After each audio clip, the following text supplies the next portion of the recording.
ஒரு துடிப்பான ராஜ்யத்தில் ஒரு மந்திர மரம் இருந்தது. அது பொன் பழங்களை தந்தது. அதன் பழங்களை கண்டுபிடித்து பறிக்கக்கூடிய எவருக்கும் மரம் ஒரு விருப்பத்தை வழங்கியது. லீலா என்ற புத்திசாலியான இளம் திருடன் மரத்தை பற்றி கேள்விப்பட்டு அதன் பழங்களைத் திருட ஒரு திட்டம் தீட்டினான். இரவு வெகுநேரம் அவள் மரம் நின்ற தோட்டத்திற்குள் பதுங்கிப் போனாள். அவள் பழத்தை கையில் எடுத்தபோது, மரம், உன் விருப்பம் என்ன? லீலா தயங்கி, எனக்கு முடிவில்லா செல்வம் வேண்டும் என்று பதிலளித்தாள். மரம் அவளுடைய விருப்பத்தை வழங்கியது. ஆனால் ஒரு திருப்பத்துடன் லீலாவின் செல்வம் முடிவில்லாத தங்கக் குவியலாகத் தோன்றியது. ஆனால் அவளால் அதில் எதையும் பயன்படுத்தவோ அல்லது தோட்டத்தை விட்டு வெளியேறவோ முடியவில்லை.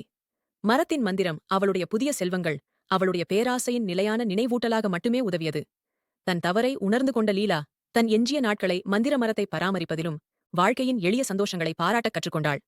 அவளுடைய உண்மையான மனமாற்றத்தைக் கண்ட மரம் இறுதியில் அவளை விடுவித்தது. உண்மையான செல்வம் கருணை மற்றும் தன்னலமற்ற தன்மையிலிருந்து வருகிறது, பொருள் ஆதாயம் அல்ல என்று அவளுக்கு கற்பித்தது.